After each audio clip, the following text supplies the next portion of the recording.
Hello and welcome to your astrological vibrations for Friday, September 19th, 2025 by Gaia Blooming.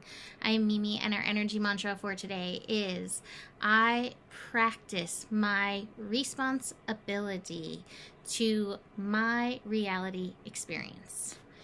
That means it's always up to you how you respond.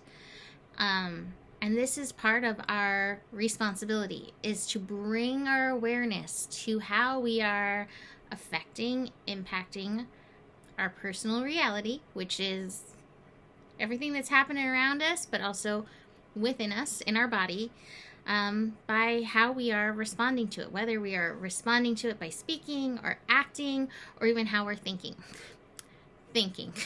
So, we are about 2.5 days out from the eclipse, and I was like, "Oh, come on, energies, let's settle down a little." And as I'm looking at them, I'm like, "Nope."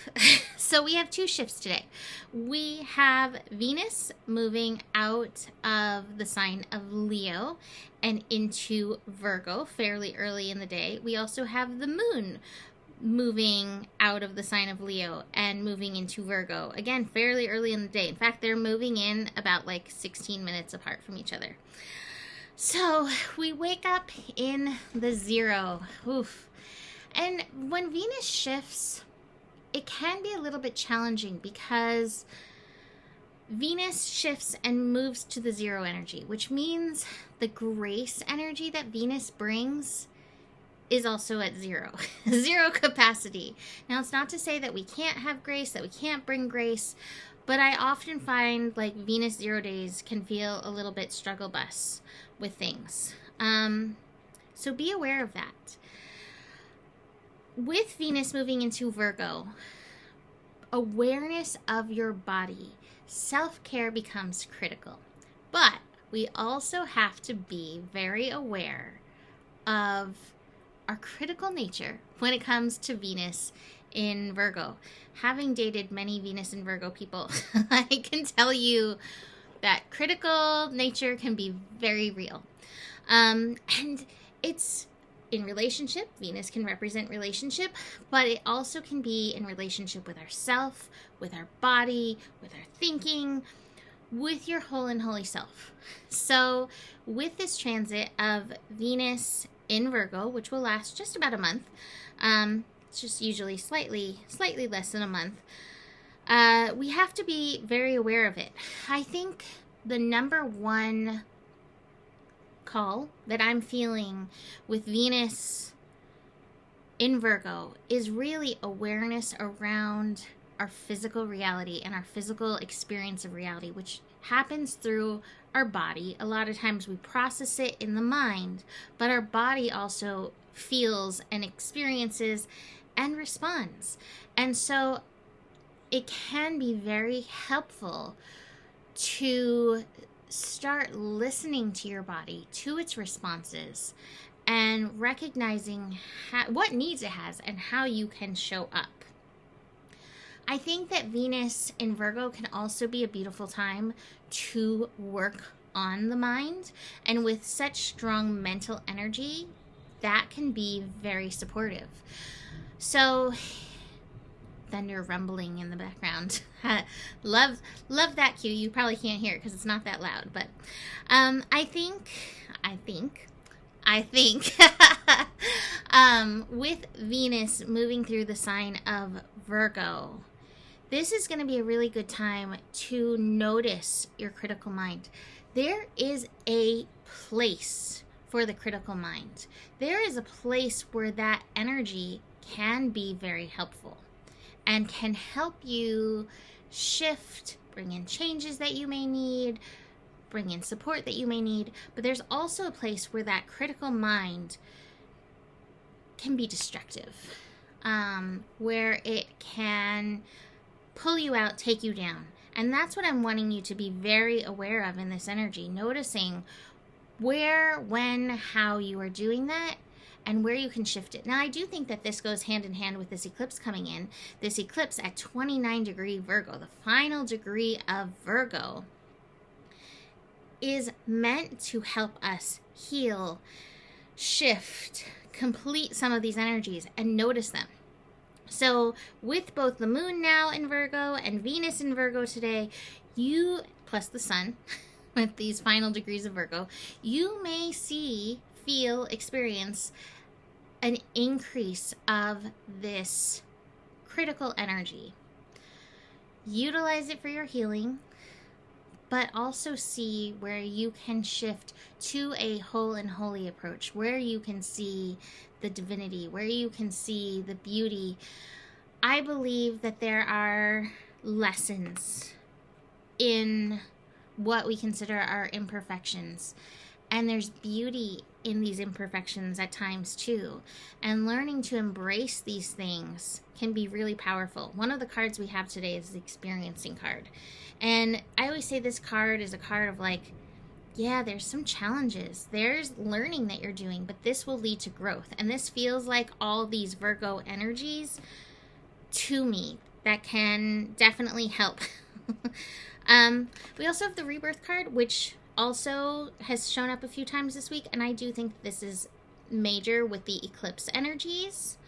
And it's a call back to our innocent, divine self. And so remember these cards as you face your inner critic. Now, besides these shifty energies and the zero energy that we're going to be working with, we do have, as the moon finishes up in Leo before these shifts, the moon connecting to Mars. That's going to be really early in the morning. Moon Mars is always interesting. It can always bring forth some emotional energy. But if you do happen to be up late, this can also be, as it's like a little Leo Libra, reminding yourself how beautiful and divine you are, just as we head into this like Virgo energy. We also have the moon connecting to Venus, finishing up in Leo as well. So again, these aspects are kind of beautiful. In fact, that's like literally minutes before the moon moves into Virgo. We have the moon and Venus meeting up, which makes sense at that final degree of Leo. When you wake up, like, please infuse yourself with some beautiful feeling yourself affirmations like, I'm divine and I've got this. Like I said, moon is moving into Virgo at 5:23 a.m. Pacific time. Venus moves in at 5:39 a.m. Pacific time. And then after that, we start making some interesting connections. We have the moon squaring Uranus. This prepares for Venus squaring Uranus as well. That's going to be happening on Saturday. We have Venus and Neptune in an inconjunct. We have the moon and Neptune in an inconjunct. We reach the second part of this yod that we've been working with Mars and Saturn in an interaction, which can be a little and I want to mention Saturday's energy too. Like I said, Venus and Uranus square, Venus in an inconjunct with Pluto, moon's inconjuncting Pluto, sun opposing Saturn, and all of this is leading up to the eclipse. These energies are intense. And these aspects, the inconjuncts, are always weird because it can bring a kind of uncomfortable feeling. It's really interesting to me. Joe is a yod bearer. He has a yod in his chart. And anytime it gets yoddy in the chart, he's like, is my yod being activated? He can feel the energy, and it's just really uncomfortable. You may be able to feel that too, whether you're a yod bearer or not. These energies are uncomfortable. There is a lot of karmic stuff coming up. That Venus-Neptune energy, I feel like there's a level of acceptance all of us need to work with where we are at. As I was preparing, what was coming forth? Oh, such a time of this. And the song starts playing in my head. The song Stronger by Kelly Clarkson, What Doesn't Kill You Makes You Stronger, that was playing for me in my head the whole time. The whole time I was preparing to record. But we came here for such a time of this. My teacher Kufu always used to say that we came here for this time. Doesn't mean that it's fun. Definitely not. But we are here for a reason. You matter. Your gifts matter. Your presence matter. Who you are, how you're processing matters. And there is some energy of acceptance. I know we are seeing so much grossness, but this is stuff that has been happening undercover. These are energies that have been undercover.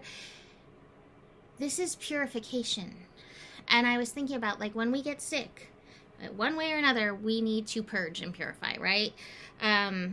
Lots of different ways that can happen. That can show up, whether you're sneezing or coughing or whatever else, right? Stuff needs to come up and out. And that's what we're seeing happening in the world. So I feel like with this Venus, Neptune inconjunct, it's calling in a level of acceptance. That this isn't about being mad at God, that this is a time to lean into your divinity within, and even lean into the layers of responsibility. We all, in one lifetime or another, have fed into these systems that we're needing to purge, that have fed into these energies that are needing to purge. And so again, your work is tuning in. How are you being called to show up in this reality? How are you being called to bring forth your most authentic self? Because that's what the world needs as part of its healing. And where do you need to be gentle on yourself at the same time? Because this is all so much. This is so much. And it's just like, like the music, the pulse, the beats, the everything. It is increasing over these next few days as we move towards this eclipse energy. Mars, Saturn in an inconjunct, reaching that point. I make my post regularly, posting the link on Instagram, and I was like, please bring your intuition, your discernment, your presence, your self-awareness, groundedness, anywhere you go. This energy, while I hope that it would not be, this energy can be violent. And that's one of the things that's purging. Violence is coming up and out of people, especially as they're realizing control slipping and fading away. On multiple layers. I'm not pointing at any side. This is all the way around everything. And so just be very aware. This is not about fear, but it's really about listening to your intuition and trusting that you are being guided through this, just as I am. We're all being just guided through this to show up as best as we can. Watch for the heightened mental hijinks. Moon squaring Uranus could be very triggering and very ungrounding. And then we have Venus squaring Uranus on Saturday. Again, a very ungrounding energy. And Venus inconjunct Pluto. Ugh. Power and control issues popping up in relationship, but you may also find them coming up in you, that you may find yourself struggling with it. So just be aware of all of this. All part of this rebirth. Whew. And by the way, I will be showing up with a scope for the eclipse for Sunday. Right now, moment to moment. Take a step, check in. Take a step, check in. We also have the schizophrenia card. Lots of mental energies flying all around. If you are feeling unclear, clear yourself. Clear your mind. It's like being in a perfume shop and having to smell some coffee beans so that you can reset. It's that same kind of energy. Smell the coffee beans. Maybe that'll help you in this. Who knows? But we've got some of that. You also may find you're changing your mind about things. And guess what? That's okay. That's actually a sign of growth, to change your mind. And you are all allowed, we are all allowed to do that. So keep that in mind. Be receptive. Spirit is here, supporting. This is also the Queen of Cups. There is emotional energy. We are in dark of the moon. We are moving towards this eclipse. It is all a lot. So much so that 2 cards came out. One is Lemon Balm, which I have read before, but it's about nurturing, and lemon balm is very calming. And then, this is really interesting to me. The other one is Kava Kava. This is the one we're going to read today. And Kava Kava can also be very calming, but it has this butterfly. And I've had a lot of butterfly symbology come up the last few days. Lightning just happened. I don't know if you could see the flash, but it just happened as that lots of butterfly wisdom has been coming up. And I think right now we're kind of in the caterpillar, but we're moving towards butterfly moment, and this eclipse may be part of that. Could you hear that thunder? It's a nice, long, low rumble. So anyways, let's read this guidance, which, by the way, Kava Kava is Moon and Pluto.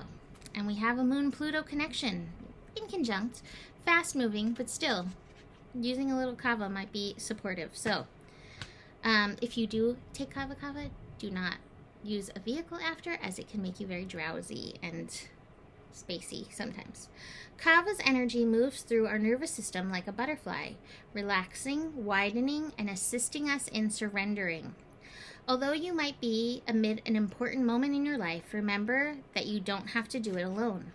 When you widen your circles intentionally, you receive support from the universe and others to join you on the path. To fully draw upon butterfly's medicine, it gently invites us to observe our position in the community in this moment.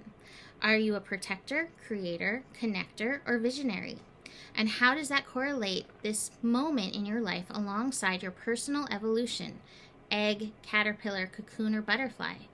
Oftentimes, finding your purpose within your community and the parallels within your inner journey can provide great relief and meaning. So I love this. This is also calling you to show up in purpose, on purpose. I forgot to read the upright meanings. Celebration, kinship with tribe, community, friendship, union, and finding your chosen family. So some Kava support, some lemon balm support. These energies are very mental. There's a lot going on. So if you can bring yourself a little calming, especially if you are feeling it. Sometimes this energy can like make me shaky because it's just a lot on the body. But use these, herbs to help support yourself.